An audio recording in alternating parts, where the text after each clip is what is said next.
Hi there, Lindsay here, the Frugal Crafter. I thought I would share this project with you because I had a lot of fun making it and I liked the way it turned out, and it actually was kind of a throwaway card.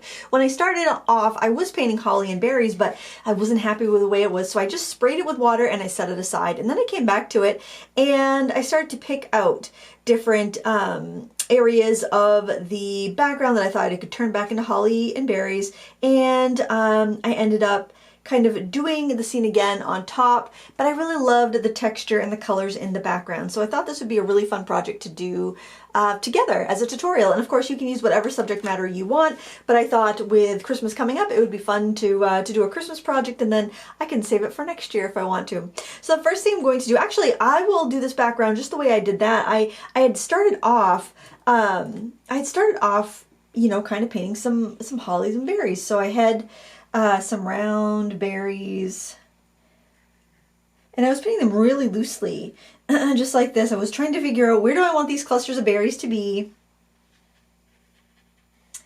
And, you know, I think I was also just kind of like warming up. I wasn't feeling all that, I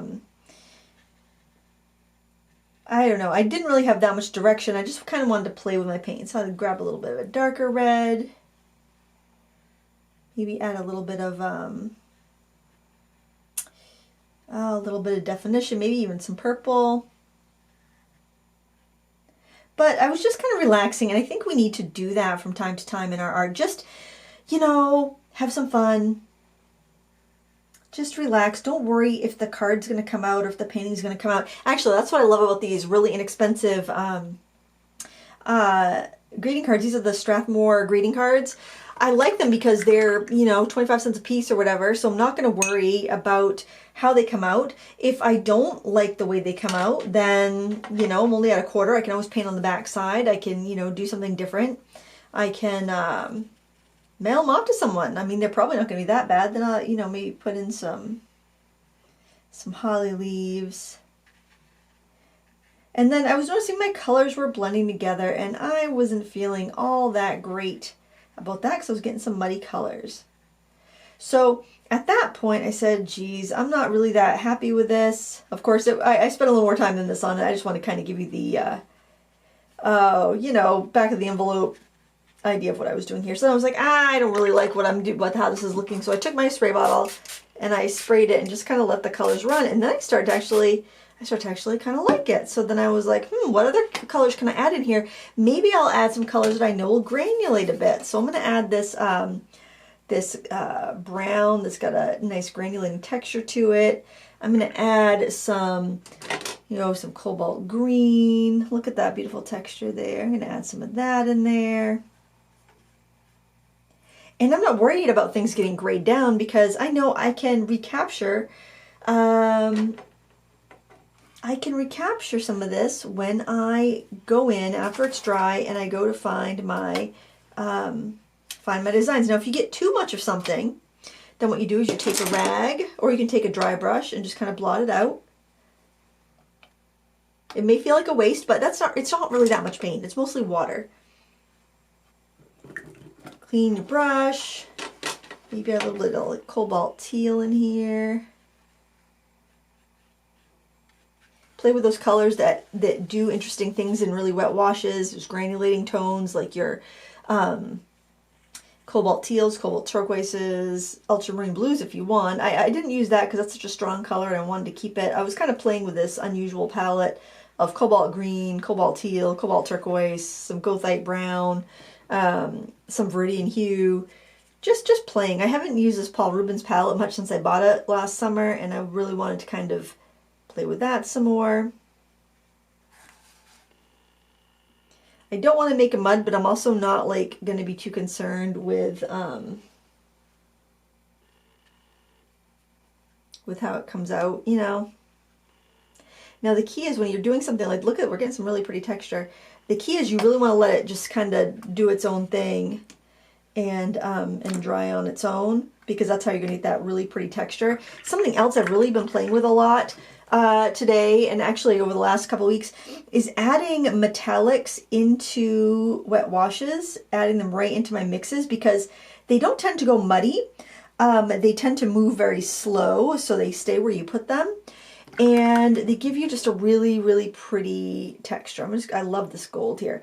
I'm using the Paul Rubens Metallics. I have both of their sets because they sent me them to review, but I have to say, I use the 24 set a lot more than the 48 set. Oh, I think they have a 12 set too. There's such a great variety in that set. I mean, I'll eventually use the 48 set because I'll run out of my 24 set. But they're really long lasting and they're gorgeous colors. Much more sparkly. Now I've heard people say they're the exact same as the Artsy. I have swatched them side by side. They are not. The Artsies aren't bad. They're definitely cheaper. They're like half the price, but there is a significant amount more sparkle to the Paul Rubens. Artsy, the company that makes the Artsy paints, or the paints for Artsy, makes them for a bunch of different companies, and they copy the Paul Rubens branding and even color names and pigment information. They'll write it on the pans, and it is not necessarily true, because I found some pigment discrepancies in some of those the brands that Superior makes from what they claim to what there is. And I just want to put that out there because I have swatched them side by side. They're not the same. Not to say that there's anything wrong with getting Superior paints. I think they're good. I think they're good for the price. But if you think you're getting Paul Rubens, it's not. Paul Rubens is a higher quality. And I'm not to say Superior's bad. It's just it isn't. They do try to make it look like they are Paul Rubens sometimes, which is kind of not very ethical, but there you have it. So I know this doesn't look very Christmassy, but I'm going to set that aside to dry, and I actually have a background that I've already dried, but I'll just kind of tip it up soon. I'll bring it up close. Maybe you can see some of that texture. It's all shiny, so it's kind of hard to. But this is a great way to play with those special effects paints. If you have any super granulating paints or any paints that you bought because they have granulating properties and you want to play with that, this is a project to play with that. And it's a very quick project and no stress, no fussing allowed with this project. So here's one that I did. Oh, I also put some red metallic in there. Let's do that just so you see. And the reason I was doing that is because, like I mentioned, the metallics do not move as much as other colors, so I can go in and I can dab in red metallics. I like that one too. Where I want the berries to be. And then I'll just have that little bit of a base color in there. See, they don't move very much because they're heavy. The mica pigment particles are heavy. It doesn't let them disperse like your smaller pigmented watercolor paints do. So that's why that does that. Now this is kind of curled a little bit because it was pretty wet. Oh, if I had a bowl folder handy, I would just slide that right over there. But you know what? I'll use the end of this this brush handle maybe. Hopefully they'll keep it relatively flat. And then what we're going to do is we're going to go in with a pen. And I'm using this waterproof pen. This is a Jane Davenport licensed to quill pen. I think you can still find these on Amazon, but any water-based marker is going to be fine. I like a brush marker just because I'm going to get more interesting organic lines and not so perfect. But feel free to use a micron if you hard-tipped, like felt-tip micron, if you want a more controlled line. That's totally fine. I was just really trying to kind of loosen up and get some really expressive, fun art made today. But if that's not your cup of tea, then don't do it. Do with a finer tip pen. Do what you want to do. That's the important thing about art, is that you make it work for you. Now hopefully you can, I hate that my hand's in the way a lot of times when I draw, because I like to keep my pen at a 90-degree angle. So what I'm going to do is I'm just going to hold it like that, and hopefully you can see how my pen is hitting. If I want a thicker line, I just press more. You just need a feather touch with this pen though. It's very soft. It does come to a nice point, but it does, oh, we're going to have crazy berries on this one. But it does get a thick line if you press firmly. Keeps a nice point though. I like this pen. You used to be able to get them at Michael's, but I don't think you can get them at Michael's anymore. But I do know Jane Davenport has a website. It's like janedavenport.com. She ships worldwide. She's out of Australia. So if you can't find these on Amazon, or if you live in Australia, it's probably cheaper just to get it right off her website. She does ship pretty quickly. It's a husband and wife operation. Highly recommend checking that out. She just has really, really cute art supplies. She makes it really fun and accessible to people, I think. This isn't an ad for Jane Davenport. I just really like this pen. She is nice, though, actually. Anytime I've chatted with her, she's been really, really nice. So now that we've got our berries in there, I'm going to put some leaves. I'm going to start with a center line. Okay, then I'm just going to swoop, swoop, swoop, swoop, swoop. Swoop, swoop, swoop, swoop, swoop. You're doing a reverse scallop. Okay, can you see that all right? Let me tip it a bit and you can see how my brush pen is. We're gonna do a line. I don't do a line the whole way. Swoop, swoop, swoop. Now I have such little pressure on there that I almost don't make contact with the paper sometimes because I'd rather have the line broken than have too chunky of a line. Let's do over here. Swoop, swoop, swoop. We'll tuck behind those guys. Swoop, swoop, swoop, swoop. Swoop. There it is. Have you seen that commercial? It's so cute. What is it for? I'm not even sure what it's for, but they're doing the 90s song. It's so cute. Tag team is there. They're actually there, and they're like, oh, they're going scoop there. I don't think it's an ad for ice cream. I think it's an ad for like car insurance or something, but it's pretty cute. And they're dancing, and then like, you know, because of course, you know, the parents are like my age, and you know, the kids are there rolling their eyes. And it's so cute. I'm amused by the simple things. I'll do another one right there. This is a very cartoony style. It's almost a clip art type of style because of the thick, thin lines. You see that a lot in like clip art sometimes, which isn't necessarily something I like, except I like how kind of like fun and expressive this particular artwork is. Don't worry about like a leaf going over a berry or a red splotch or something. That doesn't matter. That's going to just look like something in the distance. You know, it's going to look like it's kind of blurry and far away. And see how I'm turning my paper? I do that because I want to be pulling that stroke towards me, even a pen stroke, because I find that I have way more control if I am pulling that towards me versus pushing it away from me. I'm much more likely to get kind of a janky, like clumsy line if I push the stroke. Same thing with painting. I like to have some tucked underneath. I feel like I should have one over here. See, that's pushing a line, and see how it kind of looks a little wiggly and clumsy. So if you are going to tape your work down, tape it to a piece of cardboard.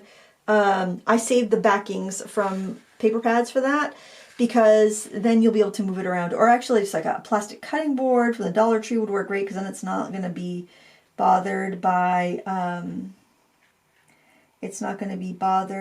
like moisture. Anything like that would be fine. Look around. You probably have something. You like a clipboard even. You probably have something in your house that will work. See, less control when I'm pushing it away from me.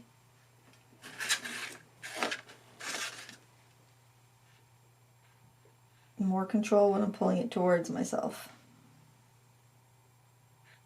Do some little leaves. We had holly bushes at our house at one point. We put them in after we moved here, and I don't know what happened to them. I don't think they survived too well.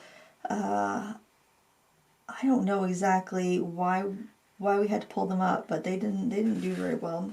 We'll do another one here because it feels a little unbalanced. Now you might have some splotches in your design that tell you exactly where to put those leaves. But if you don't, then you just draw them wherever. So with this one, I had some pretty distinct areas where I wanted to put my leaves because I had started to paint the holly there already. But on this one, I'm like, well, I know I'm going to just do a fun background and then draw on it. So I was much more like cover the page. You know what I mean? Now I'm going to hit this real quick just to make sure my ink is dry, or you can just let it sit for 5 minutes. I don't think I even let the other ones dry before I started painting. Your watercolors, except for the metallics, are translucent, so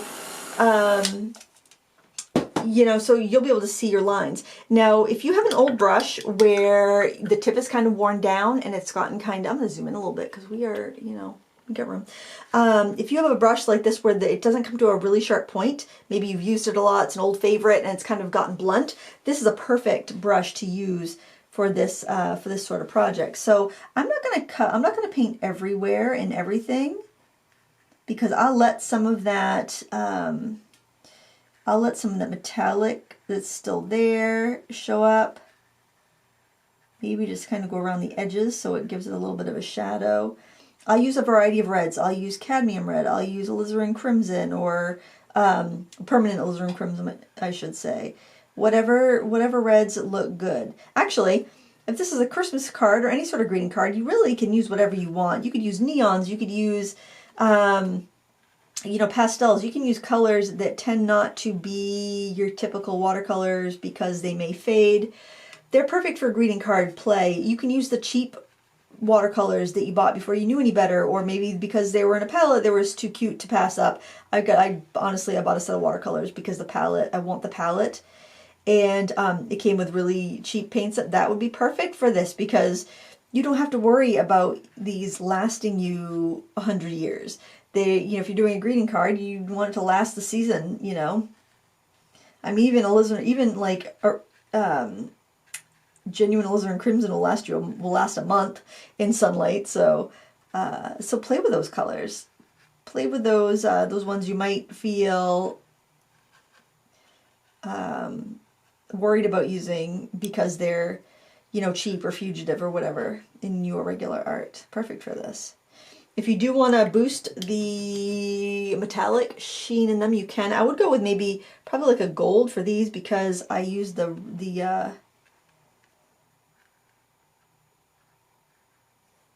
I used some red metallic on it already. The gold would show up a little bit more.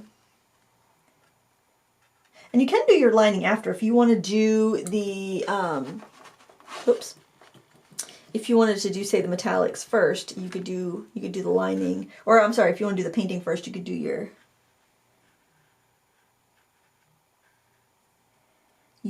fine lining after at the very end. That's completely up to you.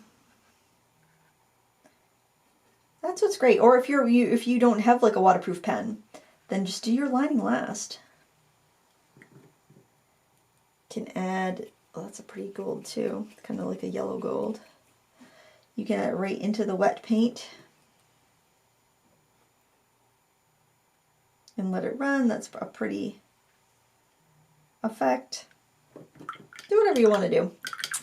And then we're going to fill in the holly leaves, and I'm going to do that with a flat brush, I think.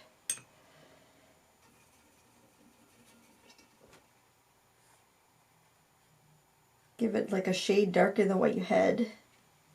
And you could do these a bunch of different times, and they're always going to be a little bit different because you'll want to experiment with different paints. You'll want to experiment with your background being darker, your background being lighter.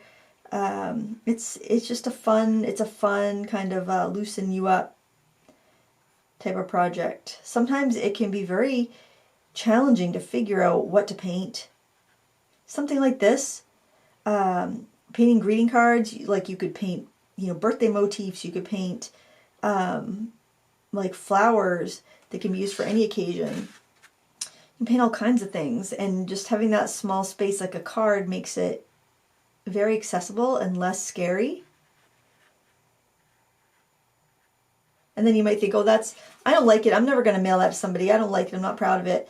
Put it away, and then I bet when you come back and look at it, you're going to be like, hey, that's not so bad. That actually looks pretty. That's why I like projects like this, and like the mini landscapes and the bookmarks and the feather bookmarks, the things we've been doing recently, because I feel like it just gives you permission to play, and not everything has to be a masterpiece. I think I'm going to do a little bit of this olive green. That's a pretty color. The greens in this Paul Rubin palette is really nice.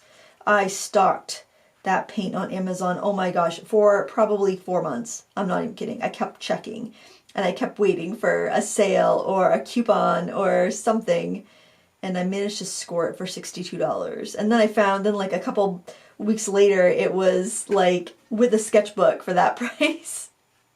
Oh well, I'm happy with the price I paid. I'm happy with the quality for the price, definitely. I think it's $72 typically, but sometimes just coupons, my advice would be if there's something that you're interested in, some product, especially if it's expensive, just kind of keep an eye out for it and keep, checking, because then you can jump when you'll get an idea of what the price normally goes for and, what kind of sales are offered. And then when you see it at a low price, you can jump and grab it. It seems like things get pretty cyclical. Every couple of months things go on sale.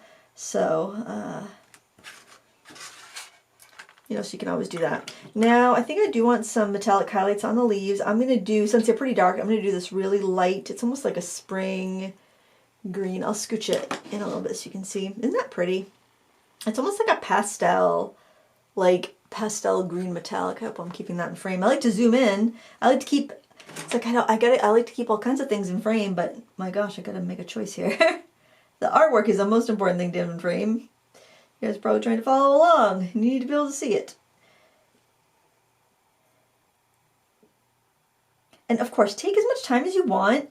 Pause the video if you need to, or watch the video all the way through and then go to your art room and have fun, or your kitchen table, or wherever you like to paint. Nice thing about metallics, they're kind of opaque, so they look great on darker colors. So putting a light metallic over a darker color looks fabulous.